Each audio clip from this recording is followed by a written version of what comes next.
इस भयंकर जंग के बीच बड़ी साजिश का कच्चा चिट्ठा लेकर हाजिर हूं मैं, प्रशांत जुरहे। बड़ा सवाल इस जंग में, क्या ईरान और इजराइल युद्ध परमाणु जंग की तरफ बढ़ता दिखाई दे रहा है? ईरान में एक ऐसा जोरदार धमाका हुआ है जिसके बाद आए भूकंप ने अमेरिका और इजराइल की नींद उड़ाकर रख दी है। पश्चिमी एशिया की मीडिया में दावा किया जा रहा है कि शायद ईरान ने परमाणु बम का टेस्ट कर लिया है, और अगर यह खबर सही है तो यकीन मानिए अमेरिका और इजराइल पर ईरान की परमाणु ताकत कयामत बनने जा रही है। 13 जून 2025 से अब तक ईरान इजराइल युद्ध में एक बात शीशे की तरह बिल्कुल साफ हो चुकी है कि ईरान को कमजोर समझना अमेरिका और इजराइल की सबसे बड़ी भूल साबित हुई है। खास तौर से ईरान की बैलिस्टिक, क्रूज, हाइपरसोनिक, सुपरसोनिक मिसाइलों को लेकर इजरायली खुफिया एजेंसी मोसाद का दावा पूरी तरह से गलत साबित हो रहा है। तबाह होती इजराइल की राजधानी तेल अवीव और बंदरगाह शहर हाइफा में ईरान हमलों ने साबित कर दिया कि ईरान एक लंबी और बड़ी जंग के लिए तैयार है।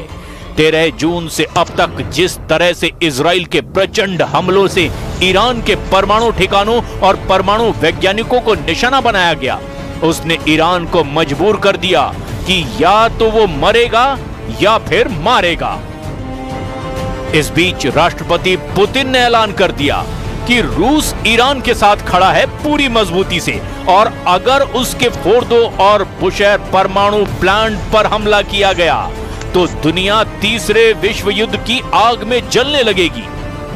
हम आपको दिखाने जा रहे हैं कि 18 घंटे पहले कैसे ईरान में आए एक भूकंप को परमाणु धमाके से जोड़कर देखा जा रहा है।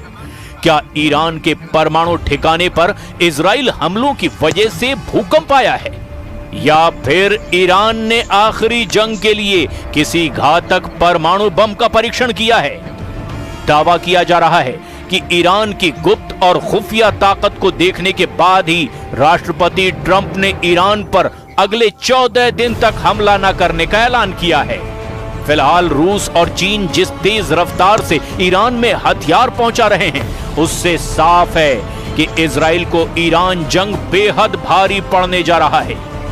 पहले आप ये जान लीजिए कि ईरान में आए भूकंप को परमाणु बम से क्यों जोड़ा जा रहा है।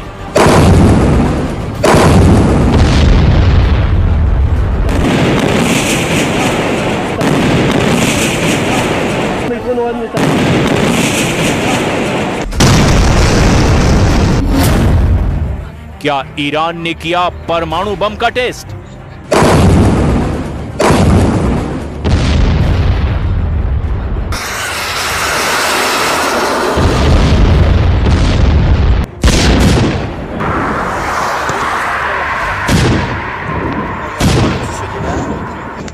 चाहे इजराइल के प्रधानमंत्री नेतन्याहू हों या फिर अमेरिका के राष्ट्रपति डोनाल्ड ट्रंप, दोनों ही डंके की चोट पर दावा कर रहे हैं कि ईरान परमाणु बम बनाने के बेहद करीब है।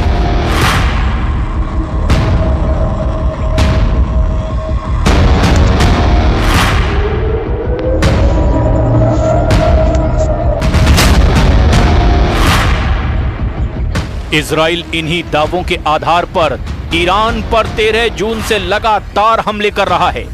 ईरान के कम से कम 4 से 5 परमाणु ठिकानों पर इजराइल अंधाधुंध हमले कर चुका है। लेकिन ईरान के साथ साथ रूस का दावा है कि ईरान के भूमिगत परमाणु अड्डों को इजरायली हमलों में जरा भी नुकसान नहीं पहुंचा। ये दावे इजराइल और अमेरिका के होश उड़ाने वाले हैं। इस बीच 20 जून को ईरान में कुछ ऐसा हुआ जिसने इजराइल और अमेरिका को ये सोचने पर मजबूर कर दिया कि कहीं ईरान परमाणु बम बना तो नहीं चुका है, कहीं ईरान परमाणु बम का परीक्षण तो नहीं कर रहा है। अब इस खबर के बाद से इजराइल और अमेरिका क्यों खौफजदा हैं, जरा इसे भी जान लीजिए। ईरान में 20 जून को 5.1 की तीव्रता वाला भूकंप आया। इस भूकंप के बाद से परमाणु परीक्षण की नई थ्योरी ने जन्म लिया। भूकंप 20 जून को स्थानीय समय के मुताबिक रात 9:19 पर आया। इजराइल के साथ जारी जंग के बीच 20 जून की देर रात ईरान में कुछ ऐसा हुआ जिसने एक नई थ्योरी को जन्म दिया है। ईरान में 20 जून को 5.1 की तीव्रता वाला भूकंप महसूस किया गया और इस भूकंप के बाद से ही कयास लगाए जाने लगे कि कहीं ईरान ने चोरी चुपके कोई परमाणु परीक्षण तो नहीं कर डाला। यह भूकंप 20 जून को स्थानीय समय के मुताबिक रात 9:19 पर आया। यूरोपियन मेडिटेरियन सेस्मोलॉजिकल सेंटर यानी कि EMASC की तरफ से दी गई जानकारी के मुताबिक ईरान में आया यह भूकंप सेमनान से 35 किलोमीटर नीचे था। भूकंप इतना तेज था कि इसके झटके उत्तरी ईरान के कई भागों में महसूस किए गए। हालांकि इसकी वजह से किसी के भी घायल होने या किसी बड़े नुकसान की कोई पुष्टि नहीं की गई। भूकंप ऐसे समय में आया जब ईरान इजराइल के साथ संघर्ष बढ़ता चला जा रहा है। इस जंग की वजह से भूकंप क्षेत्र के करीब के इलाकों समेत कई क्षेत्रों में ईरान के मिलिट्री यूनिट्स को भी तैनात कर दिया गया। भूकंप की जानकारी आते ही एक्स पर परमाणु परीक्षण ट्रेंड करने लगा।